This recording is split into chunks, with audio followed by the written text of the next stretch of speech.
I'm Karina. I'm the mother of Kiona. She's studying at international schooling, grade 7. We all live in Bali, Indonesia. And hello everyone, my name is Francois. I'm Kiona's father. Kiona, I believe, enjoys international schooling. When she started at the beginning of the year, it was a new experience for her, doing everything online. And I think not having that direct contact with the teacher. But now I think she has good relationships with all the teachers.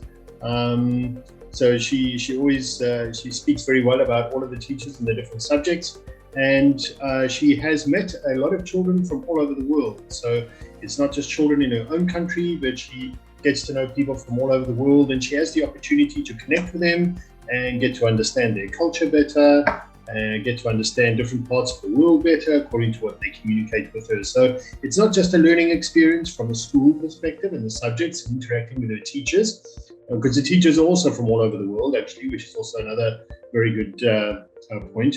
But also getting a perspective, a global perspective in terms of the people that she interacts with, the students and the teachers. Kiona always loves art, and then she's so happy that this semester she get art class, and then so excited about that. And then whenever we get the report every Monday, we no need to check. It's always A+. Really. So art, she's always loved art. She started off doing practical with her hands. Now she's progressed to digital art. And we believe that eventually that's a direction that she will take in some way, shape, or form. So we encourage her to explore different types of art.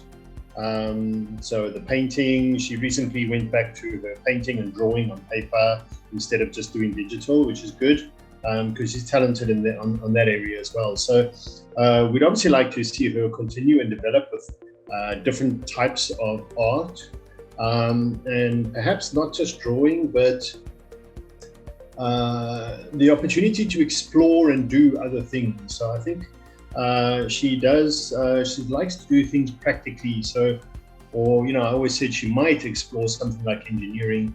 Children love to work with Lego and build things and things like that. So if they have the opportunity in some way to do something like that, where they can create differently using Lego, when we were children, we had Meccano sets. I don't know if you've heard of those, but those were like steel structures that you would put together. So I think something like that, I don't know what subject you would call it, but I think it would be more sort of scientific or engineering related.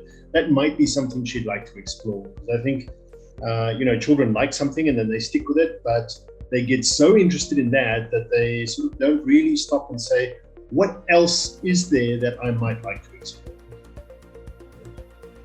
I think the learning management system, because the content is there, number one.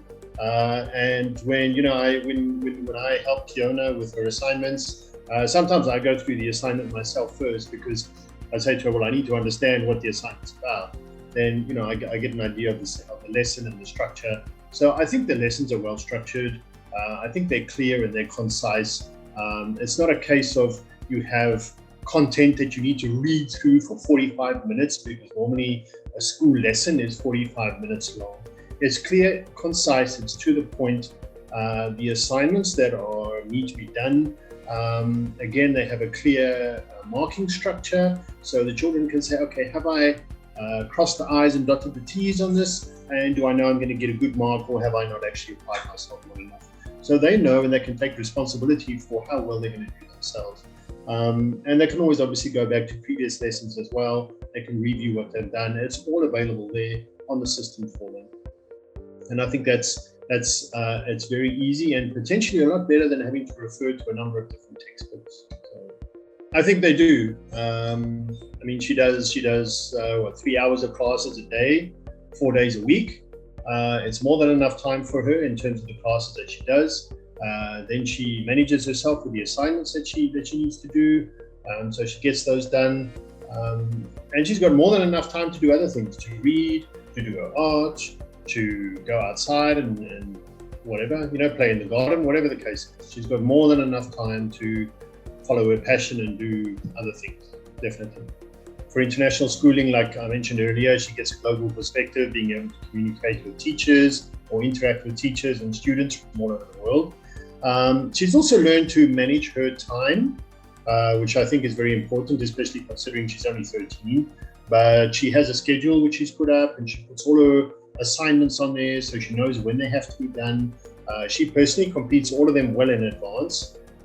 So she finds she has a lot of time available to do other things that she wants to do, like practice her art, maybe learn music. So she's taken ownership of that. But I think also that parents should not just say, okay, there, we've given you international schooling, it's up to you and the teachers, because we still play an active role. So before she submits some assignments, she'll ask us to check, for example, she'll ask me to check the English. For Karina, she'll ask her to check the mathematics. And the rest she gets on and she does herself. So the Spanish, I helped her with it initially as well, because she wasn't at an intermediate level. But now she knows what to do and she gets on and she does it on her own, and all of her other subjects. So she's really transitioned well. For me, for sure, I will recommend the national schooling, to all the kids, because I think when you say you have a slogan that the most affordable online school, which is, I think that's true, most affordable, because yes, we Francois, he's not Indonesian, I'm Indonesian, but then here we are in Indonesia. If you want to send kids to international schooling, especially in Bali, it's very, very expensive. But we want to send Kiona to an international school, but with affordable price that we can afford. Yes, this is the option, international schooling. If I can add, actually at first we are quite nervous because Kiona studied with Indonesian curriculum before, so every day use Indonesian. But now she must go to grade 7 with full English, so it's a big transition for her. But then so don't be scared. I think then your kids will adjust nicely with the system, and then with all the learning system is very good and then very user friendly, and then they can do well. As parents, we trust in international schooling.